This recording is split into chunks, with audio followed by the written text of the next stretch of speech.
Rio wakes up surrounded by clouds standing before an angel. The angel begins by telling him that he has recently died, yet he won't be heading to the afterlife just yet. In short, Rio has become the latest victim of the infamous truck. Now, it's up to Michael to send him off to a new world to begin a fresh life. According to Michael, Rio won't be given any special mission or grand objective in this new world. He's free to live as he pleases. When Rio expresses his desire for a peaceful and laid-back life, Michael has no objections. But before sending him off, Michael needs to give Rio a quick overview of the world he'll be reincarnated into. The world is called Fee, a magical land where about 20% of the population can use spells tied to their natural elemental affinity. In Rio's case, his strongest affinity is with a water element. Since Rio asked for a peaceful and laid-back life, Michael went ahead and prepared a cozy little house for him. As a starter kit, he included 2 tutorial books, a knife, and even placed a protective barrier around the house to keep monsters at bay. As part of his beginner's kit, Michael has provided Rio with an ice house stocked with enough food to last 2 months, ensuring he won't face hunger anytime soon. Additionally, Michael included a guidebook containing detailed information on every monster Rio might come across in the region. While this will be useful for dealing with the forest's creatures later, Rio's current focus is on testing out his newfound magical abilities. He steps outside and shouts the spell, "Water, water, come forth," which instantly forms a sphere of water in his hand. Magic turns out to be much simpler than he imagined. Even more surprising, he can cast the same spell just by visualizing the water ball. So, saying the incantation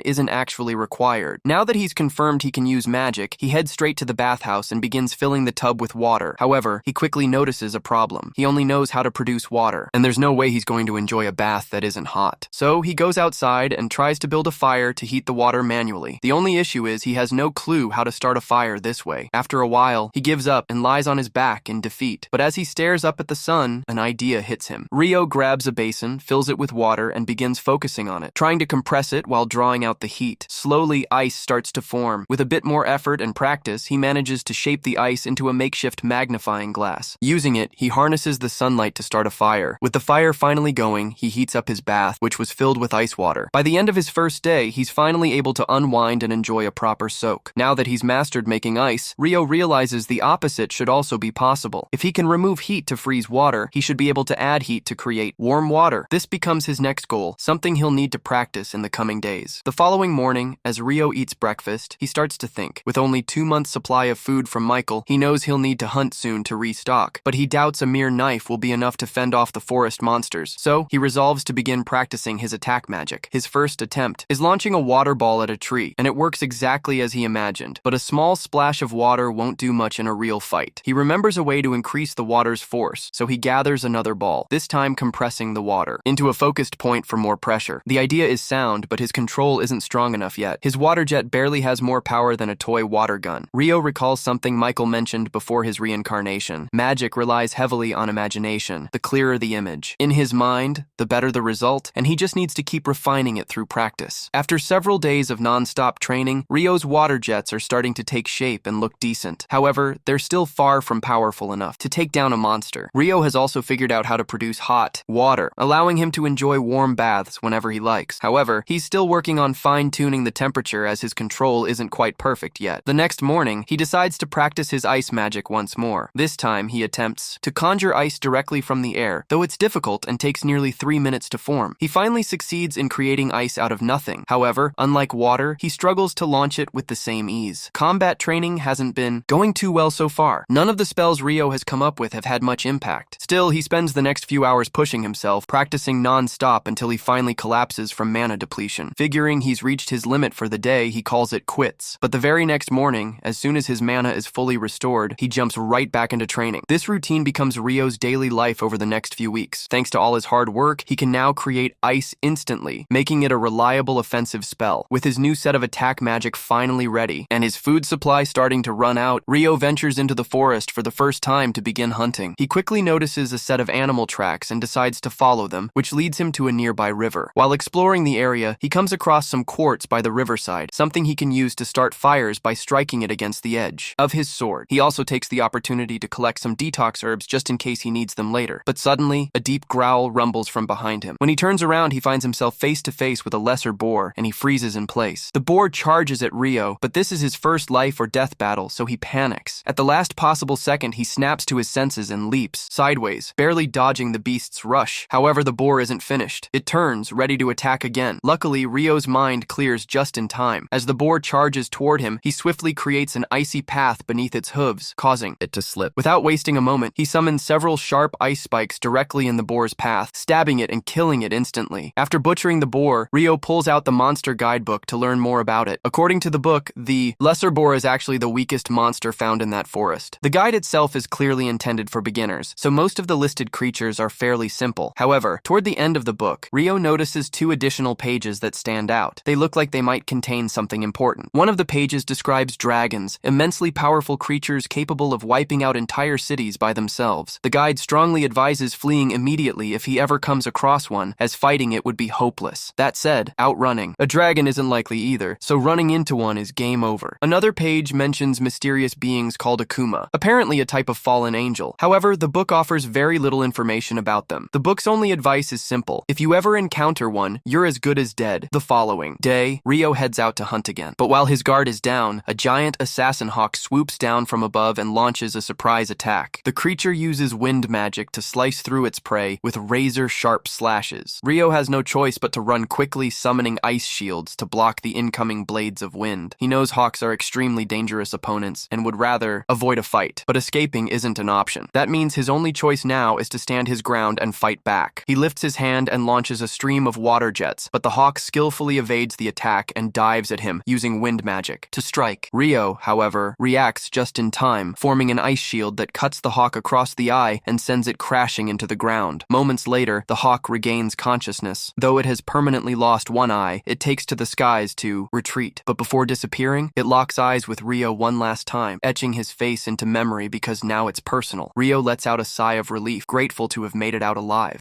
Still, this is far from the peaceful life he had imagined for himself. During the chase with the hawk, he ran so deep into the forest that he ended up completely lost, wandering until well into the night. As he searches for a way back home, he unexpectedly stumbles upon a glowing lake. Right in the middle of it stands a Dullahan, and from the looks of it, the creature has already noticed him. Over time, Rio hones his skills through relentless training, mastering the art of hunting and preserving food with little difficulty. His water magic has grown significantly more powerful. He can now conjure razor-sharp ice sheets and slam them down in an instant. Even his water jets have reached new heights, slicing effortlessly through solid stone. At this point, his combat prowess has become formidable. However, ice magic isn't the only thing Rio has been practicing. Ever since his encounter with the Doahan, he's ventured into the forest each night to battle it. Strangely, the monster guidebook never mentioned Doahans. Either they aren't classified as monsters, or they're too advanced for a beginner's manual. Regardless, Rio remains determined to face it. He rushes in with his ice staff and starts swinging, treating the encounter more like a training session than a real battle. After all, the Dullahan completely outmatches him in both power and technique. Rio does his best to defend himself, summoning ice shields to block the incoming blows. But despite his efforts, he's quickly overwhelmed and brought down within seconds. Though the Doahan has never spoken a single word to him, Rio can't shake the feeling that it's taken on the role of a mentor, trying to mold him into something stronger. Suddenly, the Doahan lifts its sword and channels water magic to lengthen the blade. Rio is taken back to discover that it can use water magic too. After showing him how the technique works, the Doahan hands the sword over to Rio and calmly steps out onto the lake. One day while Rio is out hunting, he is ambushed by the same assassin hawk from their previous encounter. He doesn't remember it being black before. It must have evolved, pushing itself to grow stronger just for this moment of vengeance. The hawk swoops down at Rio, unleashing a barrage of wind slashes. In response, Rio quickly conjures 5 layers of ice walls for protection. But now that the hawk has evolved, its wind attacks are far more powerful, strong enough to shatter all of Rio's defenses in an instant, and now a wave of anxiety begins to creep over him. Rio sprints across the field, throwing up ice walls to shield himself from incoming strikes. When he spots an opening, he fires back with a volley of ice spikes, but the hawk easily evades them, surging forward with a sudden burst of speed. And that's not the only surprise it has in store. The hawk lets out a piercing screech at a frequency that disrupts Rio's magic, causing his ice shields to vanish and leaving him nearly unprotected. But the hawk isn't finished yet. It hovers menacingly in front of him, and Rio senses that a major attack is coming, though he can't predict when. Moments later, Rio can feel electricity in the air as a bolt of lightning is shot straight at him, and an attack like that would have been fatal. But luckily, he was able to use a stick as a lightning rod and jump away to save himself. As Rio struggles to shake off the lingering shock, the hawk swoops down, aiming to deliver a fatal strike with its sharp claws. At the last moment, Rio summons his ice blade and deflects the attack. They exchange several more blows, but Rio remembers hours. His intense training with Dullahan, so he spots an opening in the hawk's guard and drives his sword straight through its neck. As the hawk crashes to the ground, Rio slowly walks toward it, feeling a sense of understanding. He knows what it's like. The hawk lost an eye because of him, and ever since, it's been driven by the need to prove it was stronger, pushing itself to evolve. But Rio has also been working hard to grow stronger, and in the end, despite everything, the hawk was still defeated. Afterward, Rio starts making his way home, but to his complete surprise, a dragon suddenly appears before him. Remembering what the book said about dragons being unbeatable, he's convinced this is the end for him. But to his surprise, the dragon speaks to him through telepathy. It doesn't seem aggressive at all. In fact, it explains that it's just passing through, searching for a black hawk that passed through the area. The dragon simply wants to know if Rio has seen it nearby. Relieved that the dragon isn't hostile, Rio quickly realizes it must be referring to the hawk he just defeated. Nervously, he apologizes and explains that the hawk attacked him first, leaving him no choice but to fight back and end its life. The dragon is in shock that a human like Rio was able to defeat a hawk, though he doesn't appear particularly bothered by it. What really catches his attention is the sword Rio carries. He immediately recognizes it as the Fairy King's blade. For the Fairy King to entrust such a weapon to a mere boy, Rio must have done something to earn his favor. The dragon has grown fond of Rio, and Rio, still lacking much knowledge about this world, was hoping to ask him some questions. The two end up chatting for several hours well into the evening, but their conversation is eventually interrupted as the dragon says he must return home. Rio expresses his gratitude for the dragon's answers, and the dragon thanks him in return, saying it's been a long time since he's had such an engaging conversation. They part ways with a warm farewell, but meanwhile, up in heaven, Michael is going over the documents related to Rio's reincarnation when he suddenly spots something he had previously overlooked. It turns out Rio was granted a hidden trait, something Michael hasn't seen since he sent a girl to that world 10,000 years ago. In Rio's case, the trait is eternal youth, and Michael finds it rather unusual. Rio heads to the beach, craving salt-grilled seafood, but he's shocked to see a giant shipwreck. He notices a man's dead body, which makes him feel sad, but then he suddenly hears another man's grunt, relieved and happy to realize someone is still alive. Abel remembers how the ship was destroyed by a giant sea monster, and when he wakes up, he's surprised to find himself alive. He looks around and sees his belongings placed next to the bed, so he grabs his sword and walks out of the house. Rio arrives and greets him. Abel is surprised that he couldn't sense him at all. Judging by the way Rio is dressed, he assumes Rio has nothing else to wear, but quickly realizes he shouldn't think poorly of the man who saved him. He introduces himself and thanks Rio for saving him, but Rio mentions that all he did was bring him home, so there's no need to thank him. He shares the sad news that unfortunately no one else survived. Abel realizes their bodies must have also washed ashore. He reveals that they were all smugglers, so Rio doesn't need to worry about them, but this shocks Rio. However, before Abel can say anything else, his stomach growls from hunger, so Rio invites him to lunch. While eating, Abel learns that Rio doesn't own any clothes, which surprises him, so he asks why he doesn't buy new clothes, but he soon realizes that since Rio has no money, he can't procure necessities. He thinks he might have offended Rio, but he mentions that there aren't any towns around here, so he can't just buy new clothes. Abel realizes he must have gotten the food by hunting, which impresses him, and he wonders if Rio used the knife to hunt, but Rio reveals that it's only for self-defense and cleaning whatever he catches because he uses water magic for hunting. Abel is impressed because even in the central provinces, only about half of the population can use magic, and he is part of the ones who can't. Rio remembers Michael told him that the percentage of the magic users is 20%, but Abel is unable to understand his mumbling, so Rio says it's nothing. So Abel asks Rio to take him to the coast since he wishes to confirm something. On the way, Abel asks Rio if he needs a staff since he is a magician, but Rio tells him that he doesn't have one, which shocks Abel, and he thinks Rio is too poor to afford it. He tells Rio that if they run into any trouble, he should let him take the front line, but Rio refuses. Abel insists that it's the least he can do. Otherwise, his reputation will get tarnished for always, being the one getting saved. So Rio reluctantly allows him. As they reach the shore, they are shocked to see that the bodies are gone. Rio thinks either the monsters ate them or the water carried them back into the ocean. Abel reflects that if Rio hadn't saved him, he would have met the same fate, so he's grateful to be alive. Rio remarks that he must be very lucky, and Abel agrees. Abel then mentions that it feels odd for the man who saved his life to be calling him Mr. Although Rio believes Abel is older than him, since he's requested it, he agrees to call him by his name. This makes Abel happy as that's how all his friends address him. Rio is surprised that Abel considers him a friend, but as he's thinking about it, Abel informs him that he couldn't find what he was looking for. Rio then asks what he plans to do next. Abel says he needs to find his friends somehow, and the first step is to reach the town of Lawn. Although Rio hasn't been there himself, he believes it lies to the north and that they'll need to trek across that side of the island. Abel then gets an idea and decides to recruit Rio as his guide. Rio agrees on the condition that he gets at least one day to make his preparations. Rio realizes he won't be able to to continue his dream of living a slow life. At night, when he tells Abel that he needs to bid farewell to someone, he is surprised since it's very late, but Rio mentions that the person is only available at this time. As he leaves, Abel remembers how he earlier said that no one else lived around there, but he thinks perhaps he wants to pay his respect to someone, and maybe he wasn't always alone on the island. But nonetheless, it's not his job to intervene in Rio's personal matters. Sometime later, we see that Rio has actually gone to bid farewell to the Delahan, saying he will be leaving the forest of Rondo for a while, but he feels grateful for the training he has received that has enabled him to survive. He knows he will be away for a while, so he decides to use all his power in their last sparring session. Rio charges forward with full force, but the Doahan easily deflects all his attacks, leaving him exhausted. Before leaving, the Doahan gives him new clothes, which makes Rio very happy and promise to wear with pride. The next day, they finally begin their journey, and Rio wears his new outfit, which fits him perfectly. But on their way, they soon run into a lesser boar, so Abel tells him to stand behind him and observe. He charges at the boar and activates the combat skill called Total Impalement, which creates a hole in the boar's abdomen, and it dies on the spot, impressing Rio. He wonders what sort of skill it is. So Abel thinks a magician like him must have seen it for the first time, but it's very common for swordsmen and other people who use weapons to fight. The next morning, as they resume their journey, Abel hears a sound, and they notice two lizards in the marsh. Abel thinks they'll be difficult to deal with in the water, so they decide to take another route to avoid them. As they move along the alternate path, Rio senses that the lizard folk are following them. He informs Abel, who realizes they have no other choice but to fight. Rio tells him that there are a lot of them, so he'll use his magic to take them out. Abel reminds him that he doesn't have his staff, but Rio simply chants a spell and kills them all with icicles, shocking Abel. Together, they take out all the lizard folk. After the fight, Abel asks Rio about the spell, noting that the wind magicians he knows can only cast a single spell per invocation. Rio suggests that maybe it's different for water magic. Before they resume their journey, Rio uses magic to summon water so they can stay hydrated. However, Abel notices that Rio used a different incantation than before, which makes Rio nervous, and he quickly changes the topic, saying Abel must be imagining things. After walking for a bit, Abel gives Rio a coin, and he's surprised to see it since it's his first time seeing this world's money. So Abel explains that it's a bronze florin used in the kingdom of Knightley, where Lon is located. He further explains that in the central provinces each mints their own coins, but they all use the same denominations, and Knightley is one of the three major nations, with the other two being the Deuhi Empire and the Handaloo Federation. Rio finds the name Deuhi a bit strange, so Abel wonders if he has a problem with the nation. Rio clarifies that he just finds the name a little unusual. He explains that a nation's name is very important to its people, since they have to introduce themselves everywhere as being from Deuhi, which does sound odd. Rio admits he wouldn't like to introduce himself like that, and Abel thinks he's overthinking it a bit. After some time, they finally get out of the forest, but as they are walking, Abel notices a rock moving, so he gets ready to attack, but Rio creates an ice wall, which blocks the rock. Abel notes that they have been surrounded as they have stumbled into a rock golem's nest, but Rio is surprised to see the rock golems since he always thought they were humanoid with arms and legs. Abel tells Rio to stay there while he charges forward towards the golems, but his total impalement attack has no effect on it as it quickly regenerates itself, which shocks him. Rio tells him that he has an attack he wants to try, so Abel tells him to go ahead. Rio creates 10 layers of ice walls joined together and drops them over the golem to immobilize it. Abel is shocked to see such powerful magic, but Rio casually mentions that he's only taken out 2 golems so far and plans to do the same with the rest. Soon they take out most of the golems and only one remains, but surprisingly, it isn't moving. So Rio thinks perhaps they draw energy from the ground, and since it's flipped over, it can't draw energy from Earth. Just then, Abel notices a big magic stone attached to its bottom, which makes him happy, but he wishes he could collect it from the rest as well. But unfortunately, that won't be possible now. On their way, the duo notices a giant hippo sleeping, and Rio wonders if Abel wants to slay it, but Abel has no such ambitions. He reveals that he's never seen it in person, but it appears to be a behemoth. Suddenly, they notice several wyverns approaching, which excites Rio. They'll be able to witness a monster battle from the front row. Abel thinks the behemoth is at a disadvantage, but Rio believes it won't go down so easily. As the wyverns begin to attack, the behemoth gets up and lets out a loud screeching sound that knocks them out, making the wyverns fall to the ground. Rio explains that it used magic negation. At night, as they set up a fire to cook their meal, Rio jokes that he was hoping for a match between Abel and the behemoth, but Abel tells him that's not happening. He mentions that he's heard of traps in dungeons with similar effects, but he's never actually seen magic negation before. Hearing the word dungeon excites Rio, and Abel wonders if Rio wants to hear more about them. Rio says he would like to visit a dungeon himself, so Abel tells him that there's only one dungeon in the central provinces, and luckily, it happens to be in the town they're headed to. Rio jokingly asks why Abel has been hiding this information from him, prompting Abel to get defensive, saying he didn't know he was so interested in dungeons. dragons. Rio continues teasing him, asking if he's kept any more important information from him. So Abel asks if he knows about elves and dwarves. Rio tells him that he doesn't, so Abel informs him that dwarves are skilled smiths and they are good at fighting. Also, Lon has a few of them. He further explains that Lon only has one elf while the rest are settled in the woods, which they never leave. So Rio thinks it's just the way he has pictured, but Abel doesn't believe him since he has never been outside that island. The next day, Rio continues to lead the way and reveals that across the mountain they'll find a human settlement. Abel wonders how he got this information, so Rio recalls how the dragon told him everything. He tells Abel that it's better if he doesn't know, and he calls his source of knowledge beyond humankind. As they walk, they suddenly sense something approaching from behind. In that moment, a giant griffin appears, leaving Abel in shock, who is frozen in fear. But Rio quickly takes some meat from his sack and throws it into the air, and the griffin grabs it and flies away. They're both relieved to have survived. Abel notes that he was completely stunned, while Rio admits they might not have made it if they had tried to fight it. Abel thinks they aren't built to fight such monsters, and he notes there aren't many reports of anyone running into behemoths or griffins for centuries. So he thinks something is wrong with this place. Rio finds it a bit rude, and he thinks maybe humans aren't looking hard enough. So Abel thinks perhaps these frozen mountains have been keeping them out of human territory. As they're walking, Rio suddenly remembers that the wyverns that attacked the behemoth came from the direction they're now traveling. Soon they spot some wyverns feeding on their prey, and Abel notes that they can't fight them. It usually takes around 20 experienced adventurers to take down just one, and even then there are often casualties. Rio thinks that even if they try to avoid them, they'll likely encounter more along the way, and they won't be able to avoid fighting forever. Rio wonders if it would be easier to fight the wyverns while they're on the ground, and Abel agrees, thinking he can use his sword more effectively that way. So Rio steps forward to engage them. He summons several ice spikes to stab the wyverns, and Abel follows up with his total impalement technique. However, the wyvern screams attract more of their kind. Rio uses an ice attack from above to bring them down, and Abel quickly finishes them off. After the battle, they collect the magic stones. Abel admits he can't believe how easy it was, while Rio wonders if Abel was hoping for a life and death battle just to get his heart racing. Just then, another flock of wyverns is on the way. They both prepare to fight, knowing they have no choice but to defeat them in order to keep moving. After successfully taking them all down, they reach the top of the mountain and are overjoyed to see a human settlement on the other side. After defeating so many wyverns, Rio feels confident, and he believes he wouldn't mind if they came across more of them. But Abel finds this ridiculous because he thinks it would be best if they never ran into those dangerous creatures again. Abel admits that it was surprising how they managed to collect so many magic stones from the wyverns, but he suddenly stops talking as he realizes that they have traveled quite far north. Though Abel is completely clueless about where exactly they've ended up, Rio nervously hopes that they haven't accidentally entered the Debbie Empire, but Abel quickly reassures that this isn't the case since the Empire is farther north. Rio is relieved, which makes Abel curious about why he seems to hate that place so much. Rio tells him that he has nothing personal against the Empire, but he simply dislikes the name, which Abel finds rather odd. Just then, Rio notices a road cutting through the landscape, and Abel observes that it's running east to west. So he looks around carefully and recognizes the area. Rio finds him lost in thought and asks if everything is all right. So Abel explains that if they follow the road west, they will soon reach the town of Kiladi. This news excites Rio because he really looks forward to sleeping in a proper bed, but Abel thought Rio wanted to fight even more wyverns. Rio quickly explains that those are two completely different things. Abel mentions that the food in the town of Kiladi is delicious and insists Rio should definitely try it. This makes Rio even more excited to visit this new town. A while later, they arrive in Kayat and head to a nearby tavern. While they're sitting there, Abel suggests that Rio should register with the Adventurers Guild, but Rio has no idea what that means. Abel explains that guild registration will serve as his identification, allowing him to enter different towns and countries without paying any entry fees. Abel says that when they arrived in the city, he acted as Rio's guarantor and paid a silver coin as the entry fee, but Rio jokingly asks if it was part of a sneaky plan to make him a servant. Abel keeps trying to convince Rio to join the guild, explaining that they can sell magic stones and monster materials there for a good price. Otherwise, Rio would have to become an alchemist to use those things, which would be a huge hassle. Rio is surprised that they have alchemy in this world, but he's shocked even further when the waiter brings his plate of curry rice to their table. He thinks to himself that in most Ice Sky stories, the protagonist has to travel a lot in order to find curry, but somehow it already exists in this world. Abel asks Rio what he's mumbling about, so Rio says it's nothing and takes the first bite, but it's so tasty that he can't stop himself from devouring it in seconds. Rio orders another plate and asks Abel if they have curry like this in Lon. Abel confirms that they do. He is glad that Rio enjoyed it, and he admits that it was quite tasty even the next day. As they leave the town, Rio continues to praise the curry they had the last night, and he asks Abel to spill the beans about the best desserts in town. Abel is caught off guard and doesn't know how to answer, so he just says he'll think about it. They continue continue their journey, and after spending a few days walking, they finally see the town of Lon from a distance. As they reach the city gates, the guard recognizes Abel and says everyone was worried since he'd been missing for months. Abel explains that he managed to safely return thanks to Rio. The guard excitedly shakes Rio's hand, grateful that he saved his friend. Abel then pays the entry fee, once again acting as his guarantor. The guard then asks if they will be heading straight to the guild and mentions that Abel's friends are currently out of town, but once they return, they will be shocked to see him. Once inside the city,